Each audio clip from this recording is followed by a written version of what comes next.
Pukul 6 waktu Indonesia Tengah, Radio Republik Indonesia ND menghadirkan Warta Berita.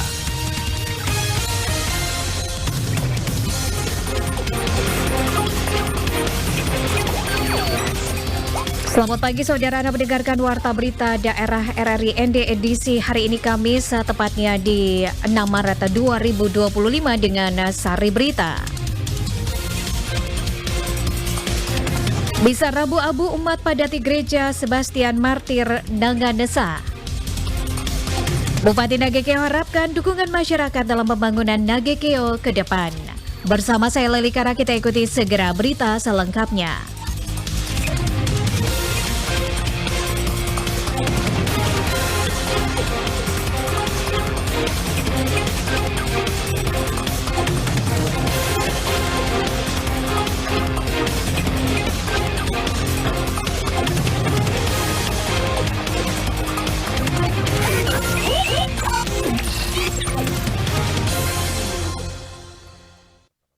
Pendengar, memasuki masa puasa dan juga pantang, umat Katolik Stasi Sebastian Martir Nanganesa Paroki Santa Maria Immaculata Dona memadati gereja mengikuti perayaan Misa Rabu Abu.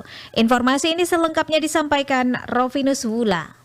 Memberkati abu ini yang akan dioleskan pada kepala kita sebagai tanda penyesalan atas dosa-dosa kita. Ribuan umat Katolik Stasi Santo Sebastian Martir Nanganesa Paroki Santa Maria Immaculata Dona Keuskupan Agung ND mengikuti Misa Rabu Abu untuk mengawali masa puasa dan pantang memasuki masa Prapaskah pada Rabu 5 Maret 2025 di Gereja Santo Sebastian Martir Nanganesa. Di hari dan tanggal yang sama, kegiatan Misa Rabu Abu juga dilaksanakan seluruh umat Katolik di dunia dalam rangka memasuki hari pertama puasa dan pantang untuk memulai masa tobat dan akan berlangsung selama 40 hari lamanya. Bagi umat Katolik, Rabu Abu adalah awal dari perjalanan panjang menuju Paskah, sebuah masa penuh refleksi, pertobatan dan pembaharuan diri. Menerima Abu bukan sekedar tradisi tetapi sebuah pengingat akan kefanaan manusia serta kesempatan untuk kembali mendekatkan diri kepada Tuhan. Romo Diosesan Keuskupan Agung ND RD Feridae usai memimpin Misa Rabu Abu di Gereja Stasi Santo Sebastian Martir Nanganesa mengatakan bahwa bagi umat Kristen, khususnya umat Katolik, puasa itu lebih mengutamakan puasa batinia. Ia menjelaskan kegiatan utama yang dilakukan selama masa puasa, yakni pertama memberikan sedekah, berbagi dengan orang yang berkekurangan, kedua menjalin relasi yang khusus dengan Sang Pencipta Allah yang diimani, ketiga pantang atau puasa mengurangi makan minum atau menghindarkan diri dari kebiasaan negatif dengan harapan hasil dari itu dibagikan juga kepada orang-orang miskin. Puasa itu lebih mengutamakan puasa batiniah. Karena itu yang diutamakan ialah 3 kebajikan, 3 keutamaan, yaitu sedekah, berbagi dengan orang yang berkekurangan, yang kedua itu doa, menjalin relasi yang khusus dengan Sang Pencipta Allah yang imani, dan yang ketiga ialah pantang atau puasa.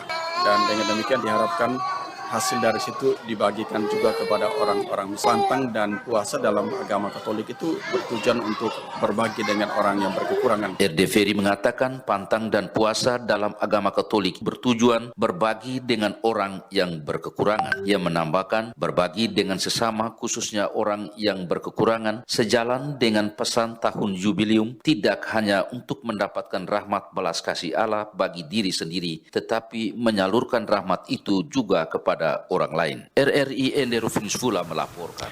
Pendengar, Bupati dan juga Wakil Bupati Nagekeo terlantik harapkan dukungan dari masyarakat untuk membangun Kabupaten Nagekeo ke depan.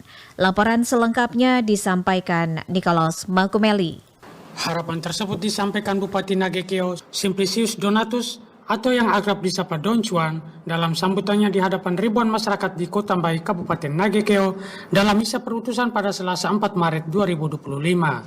Ia mengungkapkan bahwa ribuan harapan masyarakat Nagekeo telah diletakkan di pundak Bupati dan Wakil Bupati Nagekeo terpilih masa bakti 2025-2030 untuk membawa perubahan Kabupaten Nagekeo ke arah yang lebih baik ke depannya. Simplicius Donatus dan Gonzalo Gracianus Muda Sada menyadari bahwa warga Nagekeo yang memilih kami untuk menjadi bupati dan wakil bupati telah meletakkan 1000 harapan di pundak kami.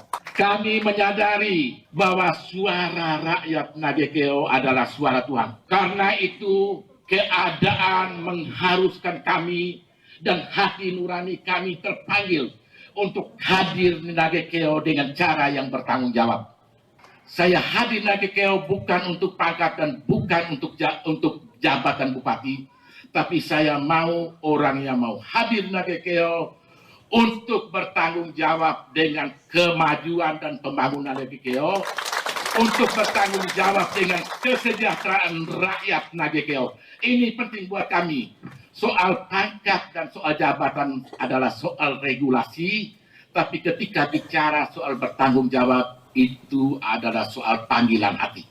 Ini saya ingin menekankan, kami punya pandangan yang sama, kami punya tekad yang sama untuk Nagekeo ke depan. Sementara itu, Wakil Ketua DPRD Kabupaten Nagekeo, Yohanes Siga, mengharapkan dukungan seluruh elemen masyarakat kepada Bupati dan Wakil Bupati terlantik, serta berharap kepada Bupati dan Wakil Bupati Nagekeo untuk mengimplementasikan gagasan-gagasan dalam bentuk visi dan misi yang telah dikampanyekan, diantaranya menyelesaikan pembangunan Bandara Surabaya II yang telah lama diimpikan oleh masyarakat Nagekeo, mendukung percepatan pembangunan proyek strategis nasional Waduk Lambo, serta menyelesaikan pekerjaan ruas jalan strategis.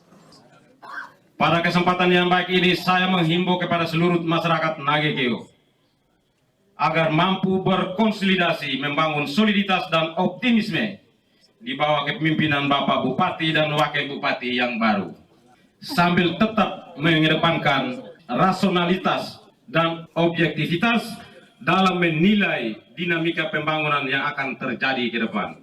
Mari kita saling bergandengan tangan, menyudahi perbedaan dan yang barangkali menyebabkan luka di hati pada saat kontestasi yang lalu.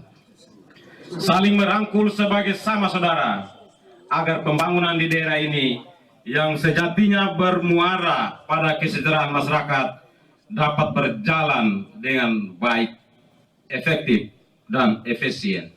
Lanjut Safar, bahwa lembaga DPRD akan terus menjaga soliditas dan keharmonisan hubungan kedua lembaga dalam menjalankan tugas dan tanggung jawab masing-masing dalam mewujudkan Nagekeo yang sejahtera, benar-benar menemukan bentuk konkretnya, serta secara profesional menjalankan check and balances untuk memastikan kepemimpinan Bupati dan Wakil Bupati tetap pada lain visi dan misi. RRI Ende, Nikolaus Makumeli melaporkan.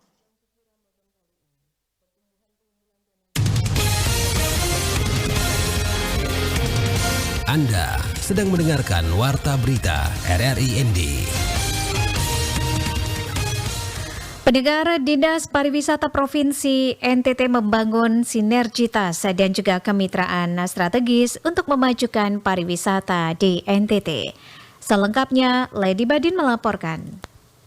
Dinas Pariwisata dan Ekonomi Kreatif Disparekraf NTT saat ini telah dan sedang membangun kemitraan strategis dengan berbagai pihak guna memperkuat ekosistem pariwisata di Provinsi NTT ini. Kepala Dinas Pariwisata NTT Nolde Jose Pelokila menjelaskan pentingnya kolaborasi antara pemerintah, masyarakat, akademisi, dan juga pelaku usaha dalam memajukan sektor pariwisata. Dirinya menyebutkan bahwa NTT memiliki potensi pariwisata yang besar dengan lebih dari 1.600 destinasi wisata yang tersebar di berbagai pulau di seluruh NTT. Namun tantangan utama yang dihadapi adalah aksesibilitas dan promosi destinasi yang belum maksimal. Kolaborasi pentahelix, bahkan sekarang sudah hexahelix ya. Itu ada unsur pemerintahnya, ada unsur bisnisnya, akademisinya, ada medianya, ada komunitas. Nah ini semua punya peran masing-masing. Semua bersepakat untuk kita mendorong pariwisata sebagai sektor yang mendorong perekonomian di NTT. Maka tentu kita kolaborasi dengan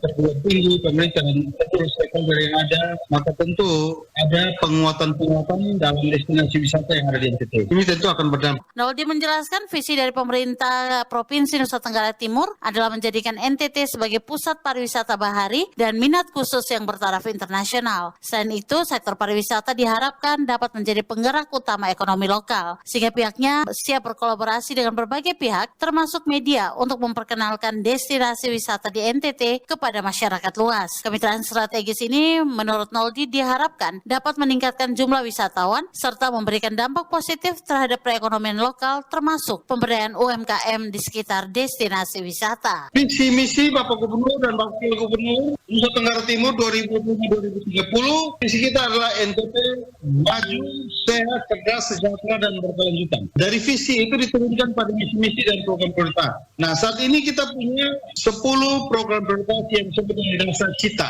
ayo membangun NTT. Nah, dari 10 program prioritas itu, pada prioritas ketiga itu kita sudah mempersiapkan wisata NTT sebagai sektor untuk menggerakkan ekonomi lokal. Jadi sektor pariwisata ini adalah menjadi penggerak ekonomi lokal. Nah, ini menjadi peluang bagi kita sekalian untuk mengalokasikan seluruh energi yang ada untuk membangun pariwisata. Dengan kolaborasi yang erat antara pemerintah, masyarakat, pelaku usaha, dan media, Noldi Pelokila memastikan bahwa sektor pariwisata di NTT akan terus berkembang dan memberikan kontribusi yang lebih besar untuk kesejahteraan masyarakat. RRI ND, Lady Badin melaporkan. Kita beralih ke berita lainnya. PT Pos Indonesia dipercaya oleh pemerintah, khususnya Kementerian Sosial Republik Indonesia, untuk menyalurkan bantuan sosial triwulan pertama tahun 2025 yang meliputi periode Januari hingga Maret. Penyaluran bantuan sosial ini dimulai pada 21 Februari 2025 dan dijadwalkan berakhir pada 20 Maret 2025.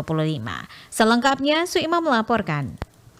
Kepala Kantor Pos ND, Hanan, Rabu 5 Maret 2025 mengatakan bahwa penyaluran perdana di Kabupaten ND telah dimulai pada Sabtu 22 Februari 2025, tepatnya di Kecamatan Nangapenda. Dijelaskan, penyaluran utama sudah selesai pada 3 Maret 2025. Saat ini, pihak Kantor Pos ND masih melayani sisa-sisa penerima manfaat yang belum mengambil bantuan sesuai jadwal utama. Sekarang kita masih melayani sisa-sisa dari penyaluran jadwal utama. Biasanya datang ke kantor, atau kalau yang lansia atau sakit berat kita langsung melakukan kunjungan ke rumah. Lanjut, Hanan menuturkan pihaknya telah menyalurkan bantuan sosial kepada 18.091 keluarga penerima manfaat KPM yang tersebar di 21 kecamatan di Kabupaten ND. Penyaluran ini sudah mencapai 98% dan pihaknya berharap agar sisa-sisa penerima manfaat dapat segera mengambil bantuannya sebelum batas waktu yang telah ditentukan, yakni tanggal 20 Maret 2025. Mudah-mudahan masyarakat untuk sisa-sisanya ini kalau terang KPM bisa segera mengambil bantuannya sebelum dikembalikan lagi ke Kemensos tanggal 20 Maret. Bantuan yang disalurkan terdiri dari sembako senilai Rp600.000 per bulan untuk periode Januari hingga Maret 2025. Selain itu, program Keluarga Harapan PKH juga disalurkan sesuai dengan jumlah anggota keluarga, terutama anak-anak yang terdaftar dalam program tersebut. Hanan menambahkan, Kantor Pos ND berkomitmen untuk melaksanakan tugas ini dengan sebaik-baiknya, memastikan tidak ada penerima manfaat yang terlewatkan dan bantuan dapat disalurkan tepat waktu sesuai dengan ketentuan yang berlaku.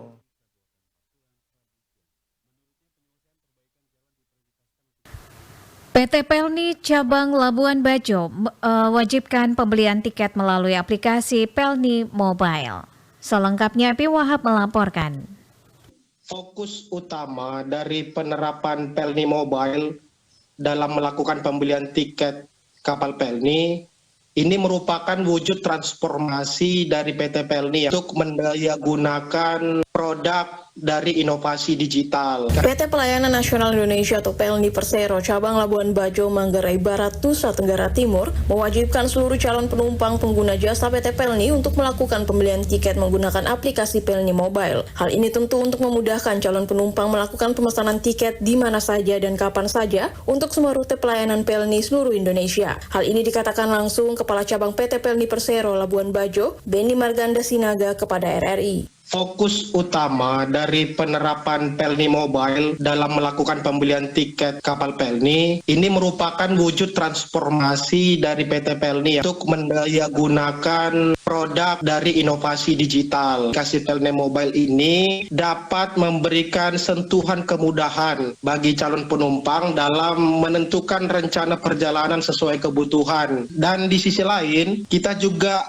memberikan inovasi ini untuk membantu calon penumpang dalam membeli tiket di mana saja di seluruh titik wilayah Indonesia. Selain itu, Beni juga menyampaikan pihaknya menjamin keamanan data setiap penumpang yang melakukan pembelian melalui Pelni Mobile ini. Pihaknya juga optimis dengan inovasi aplikasi Pelni Mobile ini juga dapat meminimalisir adanya penipuan dan calo tiket yang marak ditemukan hampir di setiap wilayah termasuk di Manggarai Barat. Hal-hal yang menyangkut data penumpang, kami berikan suatu kepastian bahwa dengan menggunakan Pelni Mobile ini justru tingkat keamanan data penumpang lebih secure daripada sebelum-sebelumnya. Karena kami membangun inovasi digital Pelni Mobile ini dengan menggunakan tingkat sekuritas yang tinggi. Justru dengan menggunakan Pelni Mobile ini, kami memberikan rasa optimis kepada masyarakat untuk tidak lagi percaya kepada percaloan-percaloan tiket dan penipuan-penipuan melalui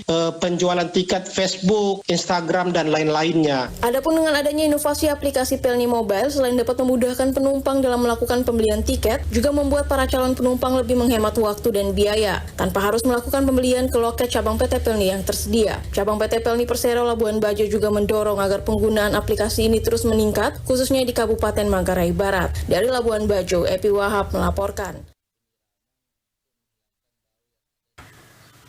Berita terakhir, ratusan warga yang bergabung dalam Aliansi Pemuda Pocoleok melakukan aksi pengrusakan pagar dan juga gerbang kantor Bupati Manggarai. Informasi ini disampaikan Albertus Romario.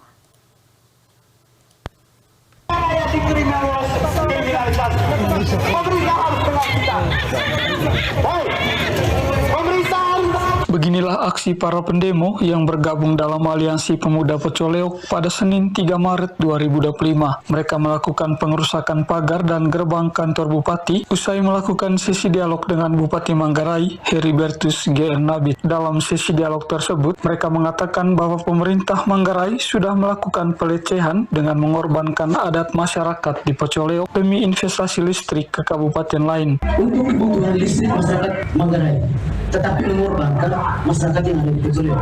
Ini kami merasa bahwa kami ditekan dan kami dilecehkan adat kami. Karena yang pertama tadi seperti yang saya sampaikan bahwa Bapak Bupati mengeluarkan SK itu tanpa sepengetahuan kami, tanpa konfirmasi dengan masyarakat adat yang ada di Pocoleok. Selain itu, mereka juga menuntut agar Bupati Heri segera mencabut SK penetapan lokasi yang ditetapkan pada 1 Desember tahun 2022. Menanggapi aspirasi para pendemo, Bupati Heri menegaskan bahwa pencabutan SK penetapan lokasi tersebut tidak bisa dilakukan karena sudah melakukan acara adat di gendang-gendang di kawasan Pocoleok. Ya, saya harus jelaskan begini.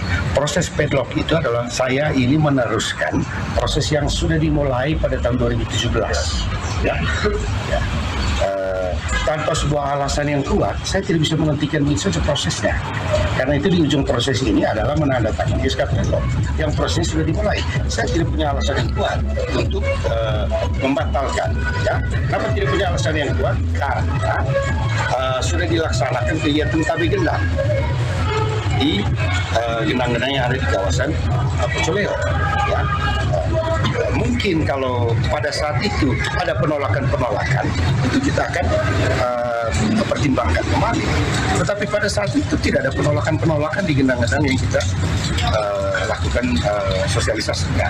Sehingga tidak bisa keputusan pada saat itu, kemudian kita batalkan hari ini. Semua prosedur tahapan-tahapan sudah terlewati. Nah, jadi tidak bisa begitu saja saya kemudian mencabut keputusan itu. Bupati Heri juga menjelaskan bahwa negara sudah mengantisipasi persoalan seperti ini dengan melakukan gugatan ke PT UN. Negara juga sudah menyediakan jalan keluar untuk kondisi seperti ini. Jalan keluarnya adalah apa? Menggugat ke PT UN. Ini kan produk hukum tata negara, produk tata negara. Kalau begitu ya digugat ke PT UN. Itu saya kira langkah yang lebih elegan daripada bahwa demonstrasi ini semua hak warga negara, ya daripada melakukan perusakan seperti ini terus sampai kapan. Ya, kalau negara menyiapkan satu langkah gugatan ke PT UN, silakan. seterusnya. Diharapkan persoalan geotermal di Pocoleok dapat diselesaikan secara bijaksana tanpa ada pihak-pihak yang dirugikan dan tindakan anarkis yang merusak fasilitas umum. RRI ND, Mario melaporkan.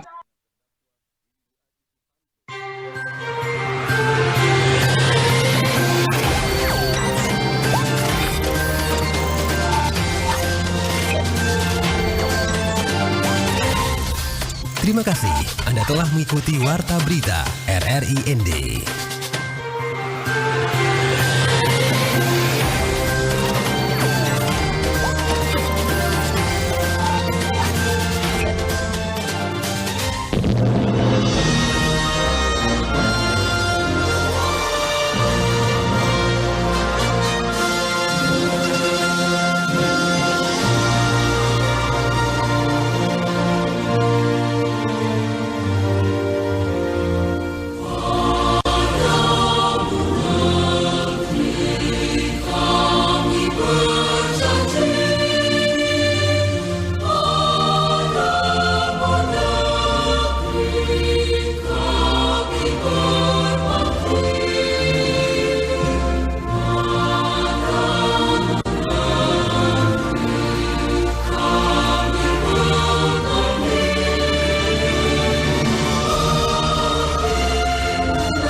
Anda masih mendengarkan Pro 1 RRI ND, kanal informasi dan inspirasi.